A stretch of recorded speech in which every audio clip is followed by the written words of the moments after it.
Ya, shalom. Halo. Saya duduk bawah aja ya. Saya berdiri ya. Oke. Puji Tuhan. Pada malam hari ini kita semua telat ya. Karena apa? Hujan. Tapi menghalangi enggak? Enggak ya? Oke. Puji Tuhan. Dengan malam hari ini saya waktu saya merenungkan firman Tuhan, banyak yang saya siapkan, cuman saya teringat waktu kemarin Kak Ever menyampaikan tentang khawatir ya Kak ya. Mana Kak Ever? Nah, saya di sini tema saya adalah jangan selalu khawatir. Nah, kita lihat dengan slide-nya ya.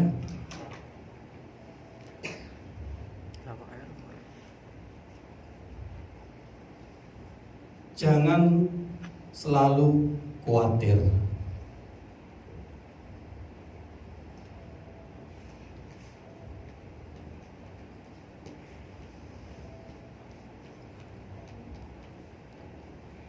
Ada nggak? Ya, sebelumnya mari kita buka sama-sama di Mazmur 55 ayat 23. Seperti yang sudah saya sharekan, yang sudah di-share sama namanya Pastor Benny. Mari kita baca sama-sama. Sudah? Yang punya Alkitab, silakan dibuka Alkitabnya.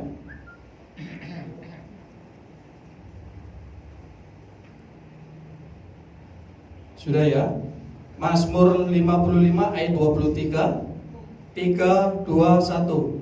Serahkanlah khawatirmu kepada Tuhan, maka Ia akan memelihara engkau.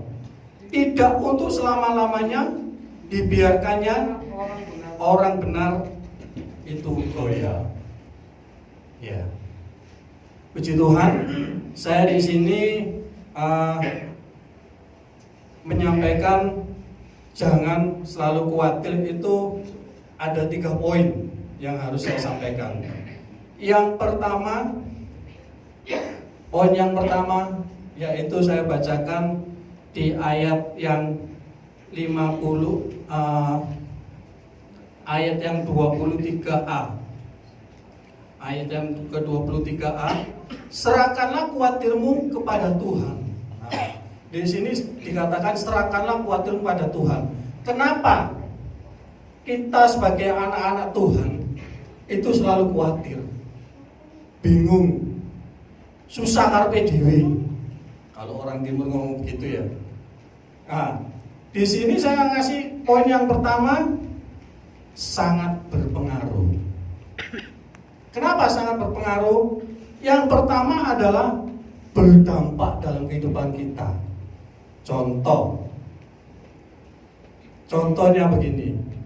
Kalau kita ini sangat khawatir, mungkin dalam suatu pekerjaan hari ini, mungkin ada yang pekerjaannya sales atau marketing atau yang lainnya, atau pekerjaan sing istilahnya menurut Anda itu bisa dikerjakan, tapi karena mosok iso siap nglakoni.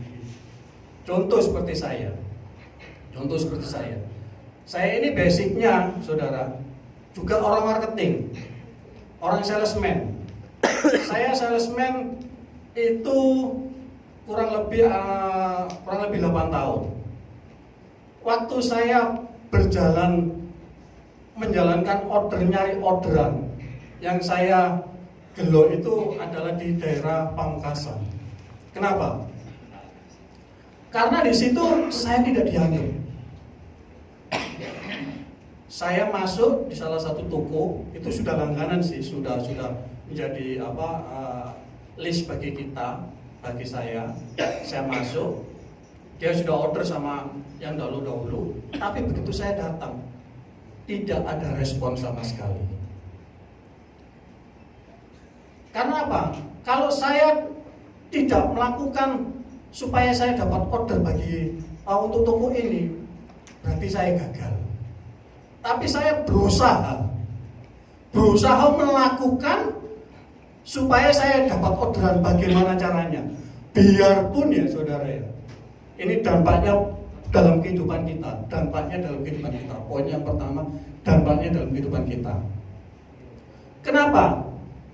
Kalau saya tidak mau melakukan hal seperti itu, ya pasti tidak bisa mendapatkan suatu orderan, dan toko itu tidak mau order sama kita. Pertama, saya sih tidak direken. Kedua, tidak direken. Ketiga, tidak direken. Sampai 3 bulan saudara. Saya ke sana itu, pertama, pagi Ci. Oh iya, dari mana? Mungkin saudara tahu Tulus Bakti ya, aksesoris mobil itu. Saya di situ. Oh iya, tunggu itu saudara setengah hari. Saya tawarin, oh masih ada. Saya sambil buka list, saya buka, Ci, butuh barang ini. Oh masih banyak itu. Padahal ada salah satu customer ya. Ada salah satu customer, dia itu tanya barang yang saya tawarkan. Tapi toko ini bilang masih ada. Padahal ada salah satu customer tanya itu enggak ada, tapi bilang sama saya ada. Kenapa? Itu tadi, kalau kita tidak mau berserah sama Tuhan, ya kita pasti tidak dapat orderan. Nah, saya berusaha. Di sini dampaknya kalau kita mau melakukan terus dan setia dan taat dan rajin, saya yakin dan percaya dampaknya kita akan mendapat order. Dan saya yakin dan percaya. Waktu itu bulan yang ketiga kalau nggak salah ya, kurang lebih bulan ketiga, saya datang lagi. Itu pun nggak direken saudara. Hampir 1 hari waktu saya habis di situ. Saya tawarkan bla bla bla bla. Loh, Ci, barang itu habis. Oh iya, kamu harganya berapa? Harga saya sakit. Oh kelarangan. Padahal dia tahu harga saya nggak mahal. Selalu bilang nggak mahal. Akhirnya saya tawar barang lain. Begitu dia nyantol, puji Tuhan. Ada lampu aksesoris gitu ya, aksesoris untuk truk. Waktu dulu itu ada lampu warna-warni truk itu ya, taruh pojok itu. Saya tawarkan itu. Kamu harga berapa? Saya harga sekian sih. Ada berapa satu dus? Satu dus kurang lebih 40. Ya sudah, ambil 2 dus. Lumayan saudara. Saat itu dia langsung order gak sedikit banyak sama saya. Itulah, kalau kita tidak melakukan seperti firman yang sudah dikatakan pada saat ini adalah serahkanlah khawatirmu kepada Tuhan. Kadang di sini kita tidak mau menyerahkan kekhawatiran kita, tidak mau melangkah, mandek wis nanggung ditolak. Melakukan pekerjaan, misalkan contoh lagi dalam kehidupan saya ya, saya ini nyervis juga. Basic saya marketing, tapi saya bisa nyervis HP. Kalau untuk sepeda motor, ini ada Bapak Baru dan Ibu, Bapak Gono dan Ibu Bu Endang bisa hadir, puji Tuhan. Ini kan juga anaknya Kak Wahyu yang sedia hadir untuk malam hari ini. Dia juga akan diberkati ya di sini nanti. Puji Tuhan. Pak Gembala mungkin nggak tahu hadir apa enggak Pak ya. Soalnya tadi kita habis baksos belum selesai ya. Terus begitu selesai langsung hujanan, kita di sini juga datang telat ya. Nah, saya sebetulnya untuk melakukan servis HP itu enggak ada basic. Jujur aja enggak bisa saya. Kenapa? Saya bisanya karena apa? Dibujuri sama teman saya. Dibohongi, artinya saya nyervis itu kelihatannya harganya enggak mahal dan gampang. Tapi sama teman saya ini harganya mahal dan tidak sesuai dengan apa yang saya pikirkan. Saya mencoba belajar. Barang ketok aja. Kalau orang Surabaya itu barang ketok yang masuk kakak esok kerja no. Barang kelihatan aja tidak bisa kelihatan. Ayo, saya kerjakan, saya coba, saya otak-atik, saya coba, ya basic saya memang untuk elektronik itu nggak seberapa ya, cuma bisa gitu ya. Saya coba, ya bisa itu. Nah, firman Tuhan di sini mengatakan sangat jelas sekali. Yang pertama adalah serahkanlah khawatirmu pada Tuhan. Poin yang pertama sangat berpengaruh dalam dampak kehidupan kita. Kalau kita tidak mau berserah, dampak hidup kita ini mau dibawa kemana? Dan yang kedua, sangat berpengaruh pada aspek dalam pelayanan kita. Contoh, Bapak Ibu, kalau saat ini ya, kita ini kalau pelayanan kadang apa ya, kalau kita ngomong gampang tersinggungan itu juga repot juga ya. Kita sebagai anak-anak Tuhan itu gampang tersungging. Sebagai pelayan Tuhan, sebagai yang orang yang sudah dipercaya, sebagai anak-anak Allah, ya kita tidak bisa kalau gampang tersinggungan itu susah. Ya seharusnya kita ini harus melangkah. Saya dari tim Laskar Kristus ini sudah memberi statement, apapun yang diomongkan kanan kiri, ya Pak Ben ya, tutup telinga, maju terus. Saya tidak akan menghiraukan orang ngomong ABC, kalau itu positif aku jalan, kalau biar orang ngomong negatif saya tetap jalan. Tim Laskar Kristus tidak memandang apapun dalam keadaan kita tetap berjalan. Karena tim ini dibentuk dengan namanya Laskar Kristus, bukan Laskar Kristus biasa. Laskar yang sudah dipilih. Benar Pak Beni ya? Seperti itu. Kalau saya sendiri pribadi ya saudara, dalam segala apapun, dalam menjalankan pelayanan yang sudah dipasrahkan pada kami lakukan, tidak ada embel apa-apa. Biar kata orang A, B, dan C, gak masalah, gak ngurus, melaku ae, gitu ya.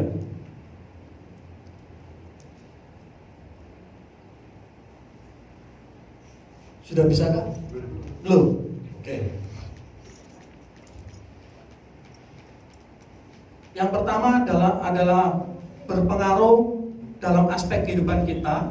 Yang kedua, berdampak dalam pelayanan kita. Kenapa kok bisa berdampak dalam pelayanan kita? Karena kekhawatiran itu sangat menghantui. Sangat menghantui. Apakah kita pada masa yang sangat menentukan bagi pelayanan kita mau maju atau mundur? Mau tetap kita berpegang sama Tuhan atau mengandalkan kekuatan, atau kita kecewa? Nggak segampang itu saudara. Saya ngomong begini, wah enak badani. Enggak saudara. Saya sudah mengalami rasanya nggak enak itu mungkin ini. Saudara saya Pak Gondo ini tahu kehidupan saya. Saya rasanya mungkin pertama kali saya kenal beliau, mungkin lihat saya, orang ini suka kerja. Ya saya suka kerja dan juga suka berteman juga. Saya juga suka touring, jangan keliru Bapak Ibu. Pak Gono ini juga suka touring dulunya. Kalau saya kemana-mana pakai sepeda saudara, senang saya. Nah, dalam kehidupan saya, dalam kehidupan pribadi, dengan saya terapkan dalam firman Tuhan ini, itu kalau kita tidak benar-benar menyerahkan hidup kita, kekhawatiran kita, ya kita akan berpengaruh.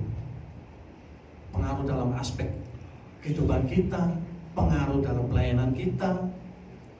Langkahnya apa? Ya kita harus maju. Pilihan kita harus maju.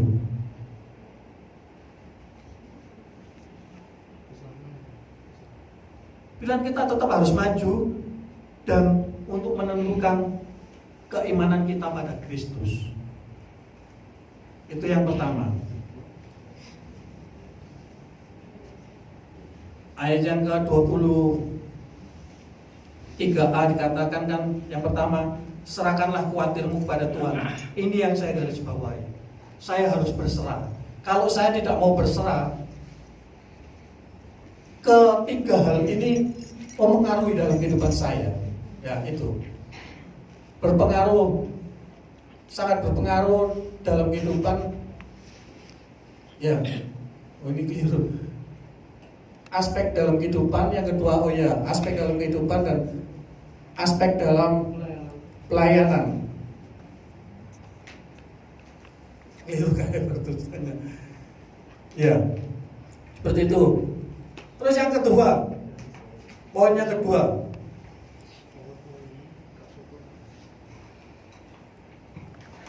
poin yang kedua adalah 23b. Di situ dikatakan, maka ia akan memelihara engkau. Nah, di sini dikatakan maka ia akan memelihara engkau. Artinya saudara, maka ia itu huruf besar, akan memelihara engkau, memelihara saudara dan saya. Di sini saya beri tema juga, bukan tema ya. Poin yang kedua adalah masa-masa sukar. Kenapa? Kalau kita tidak mau berserah, kalau kita tidak mau mengandalkan Tuhan, padahal firman-Nya dikatakan yang kedua B itu, ke-23b, maka ia akan memelihara engkau, memelihara dalam kehidupan kita. Di sini saya katakan masa-masa yang sukar. Kenapa? Masa-masa sukar itu masa ujian. Yang pertama masa ujian. Ujian apa? Ujian kerohanian kita. Ujian kerohanian kita supaya apa? Kita benar-benar menghadapi yang kita hadapi dalam kehidupan, realita kehidupan kita. Kita melangkah ini jangan sampai salah. Jangan sampai salah.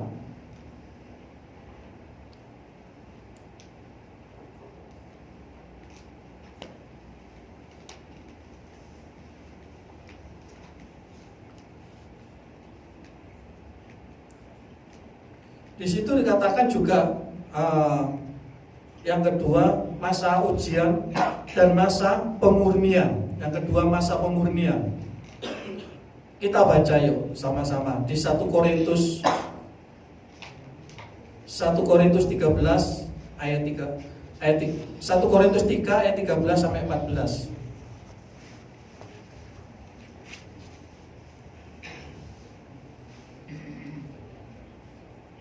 Ada yang sudah nemukan?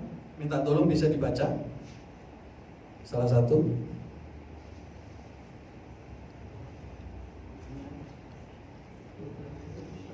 1 Korintus 3 ayat 13 sampai 14. 1 Korintus 3 13 sampai 14. Beginilah firman Tuhan. Sekali kelak pekerjaan masing-masing orang akan nampak, karena hari Tuhan akan menyatakannya, sebab ia akan nampak dengan api, dan bagaimana pekerjaan masing-masing orang akan diuji oleh api itu. Jika pekerjaan yang dibangun seseorang tahan uji, ia akan mendapat upah. Ya, puji Tuhan. Di situ yang pertama saya mau bilang masa ujian dalam keimanan saudara. Terus yang kedua pemurnian iman. Dan firman-Nya dikatakan, saya baca lagi. Sekali kelak pekerjaan masing-masing orang akan nampak. Nah, setiap saudara yang lakukan, saudara perbuat, itu akan nampak dalam kehidupan saudara. Bukan nampak hanya pribadi saudara, tapi nampak segala apa yang saudara perbuat. Contohnya, kebaikan saudara, kejelekan saudara, itu dilihat. Ini yang berbicara firman Tuhan. Masing-masing orang akan menampak, karena hari Tuhan akan menyatakannya, sebab ia akan nampak dengan api, dan bagaimana pekerjaan masing-masing orang akan diuji oleh api itu. Jika pekerjaannya dibangun dengan seseorang tahu uji, ia akan mendapatkan upahnya. Ya, masa ujian dan pemurnian itu sangat bukan bertentangan ya, itu sangat bersamaan. Karena apa? Pemurnian iman itu firman Tuhan sudah dikatakan. Segala perbuatan saudara dan saya, baik dan buruknya saudara dan saya, yang menilai bukan hanya manusia, Tuhan. Kalau manusia mungkin menilainya begini, wah pancet ae wong iku,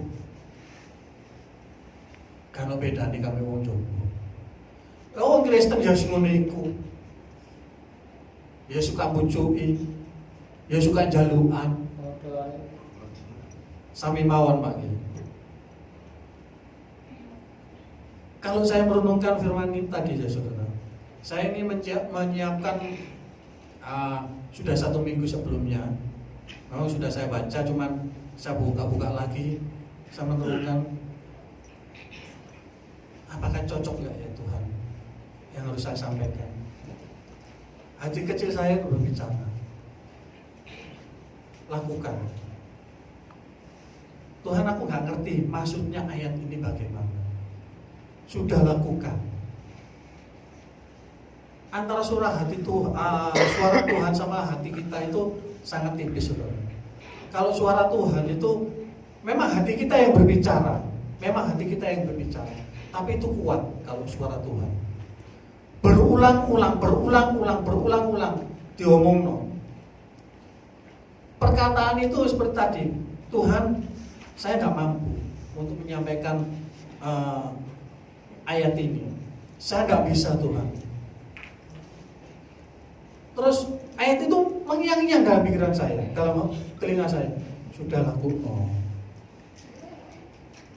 Terus apa yang saya harus sampaikan Tuhan? Wes lakukan.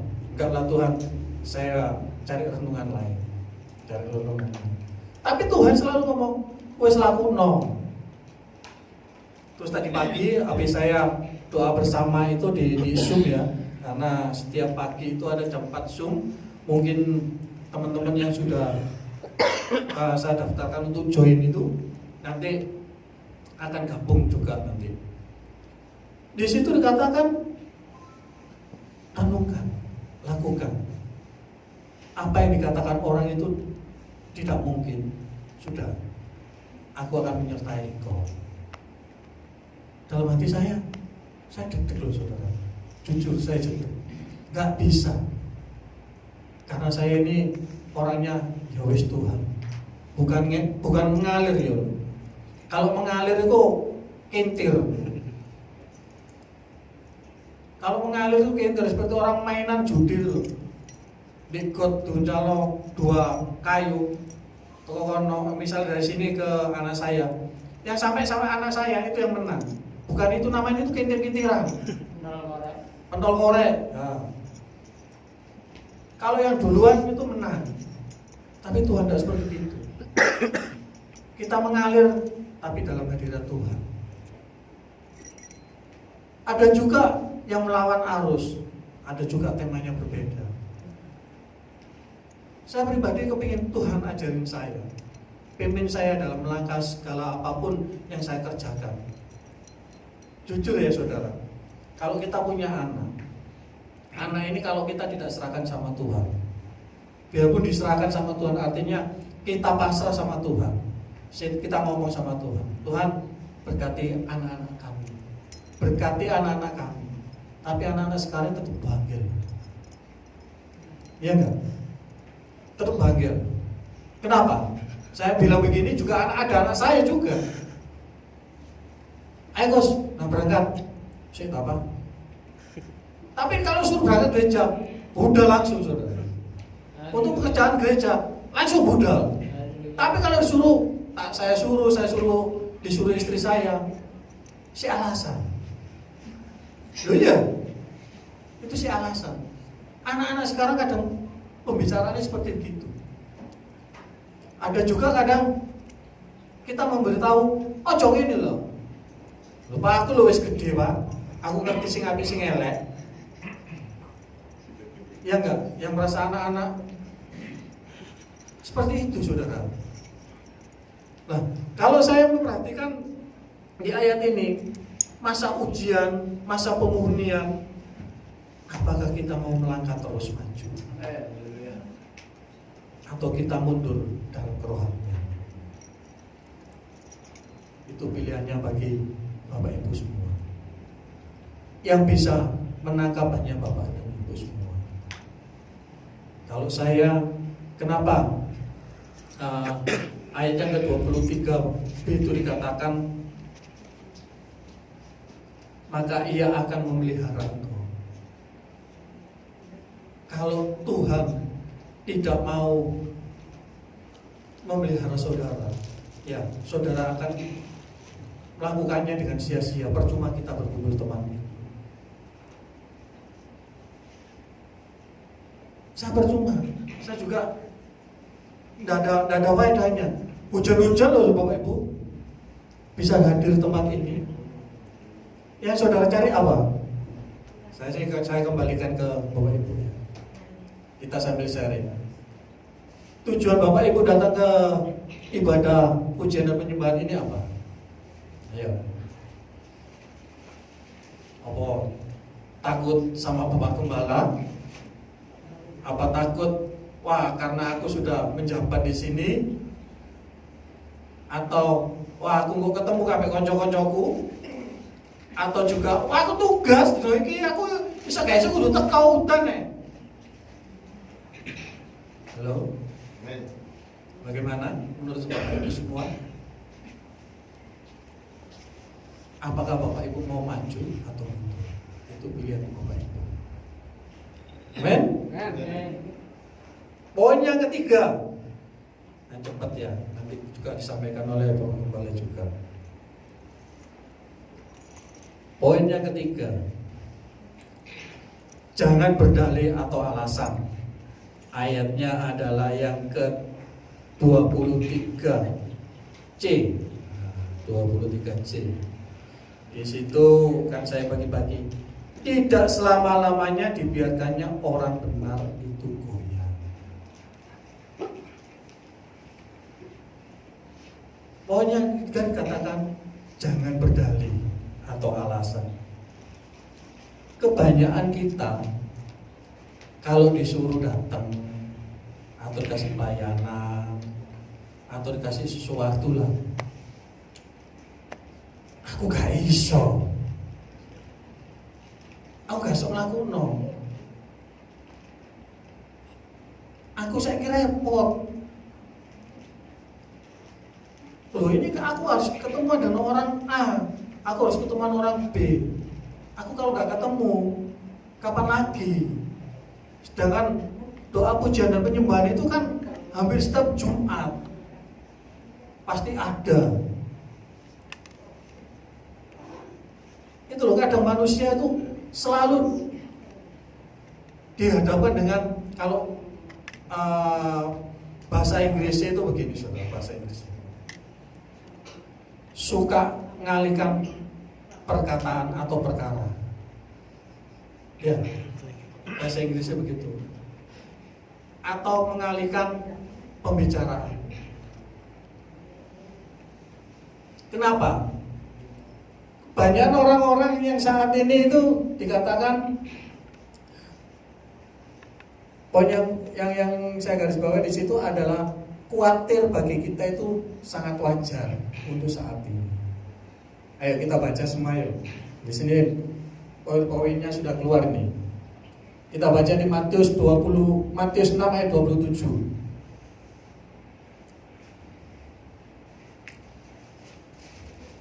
Matius 6 ayat 27.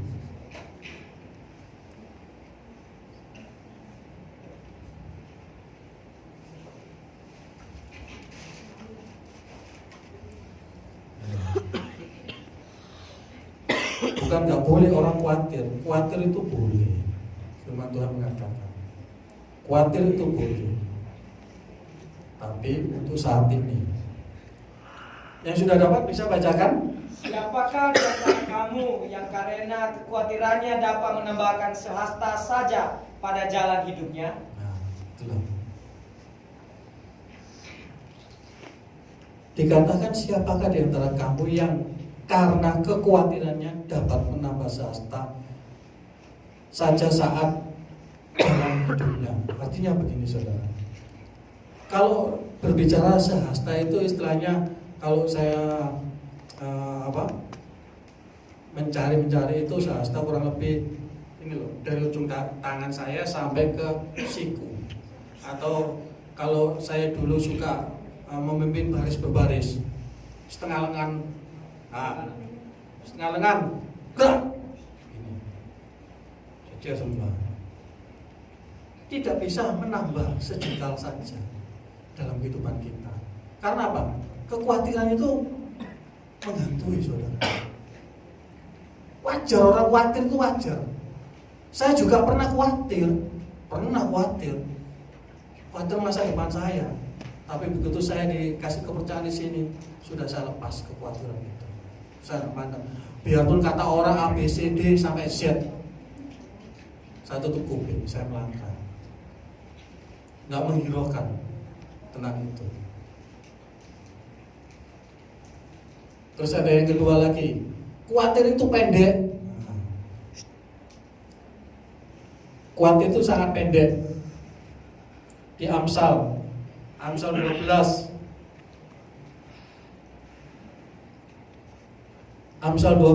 ayat 25. Kekhawatiran dalam hati membumbukan orang, tetapi perkataan yang baik menggembirakan dia. Kekhawatiran dalam hati itu sangat membungkukan. Orang khawatir, pikirannya cekek. Hayu tahu cekek? Oh iya tahu. Cekek gak tahu? Dangkal. Pendek tahu nggak? Dangkal tahu nggak? Enggak. Nek lumpur itu gak sampai mendelep loh saudara. Tahu ya? Kuat itu sangat pendek. Pola pemikiran kita itu loh sangat pendek. Ada masalah sedikit, cedeng, emosi. Kalau ngomong itu, emosi. Kebanyakan orang itu begitu.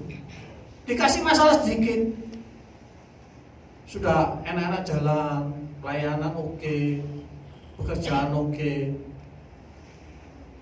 Disentil orang dengan teman kita aja sedikit, emosinya langsung naik. Karena ngomong apa?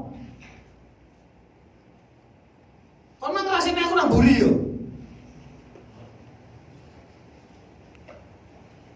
Padahal ngerasani dengan kebaikan. Ibu-ibu kok iso yo lakukan seperti itu. Tapi pemikiran kita jelek dulu. Oh gagal wong iku ngrasani aku elek. Atau dalam pekerjaan ini mulus semua ya, mulus. Terus ada salah satu bos teman kita karyawan gitu ya, menjelekkan kita ke hadapan bos. Kita emosi apa enggak? Emosi. Wes enak. Loh Pak Bos, wingi wong iku lho ngomongin nang nggone toko A, tapi gak teko. Kelayapan. Padahal dia datang sebentar. Itu Kak Eper. Kak Eper datang ke gereja, siapa? Datang. Teko tengah dalan. Lho per gak teko. Nyantol ya, Pak. Per ke base camp ya. Siapa kamu? Turun mlebu teko gang. Kok suwe, Bang? Nyantol, Pak. Kadang kehidupan kita seperti itu, saudara. Disinggung sedikit, emosi muncul. Amin.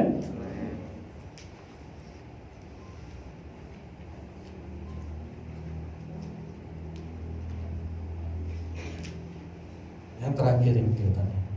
Oh iya. Khawatir itu menguras energi. Khawatir itu sangat menguras energi. Kenapa? Kalau orang selalu khawatir itu kepinginnya muring-muring. Nek wis muring-muring, sak ketoke kadang diuncalno. Bener enggak?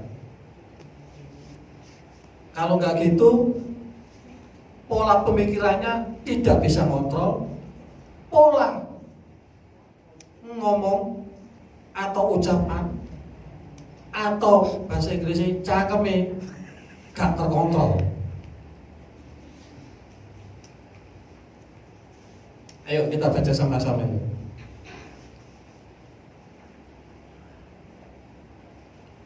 Di Mazmur 37. Mazmur 37 ayat 5. Saya minta bantuan yuk. Serahkanlah hidupmu kepada Tuhan dan percayalah kepadanya dan Ia akan bertindak.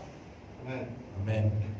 Dikatakan serahkanlah hidupmu kepada Tuhan dan percayalah kepadanya dan Ia akan bertindak. Kita sambung lagi. Di Matius 6 ayat 25b.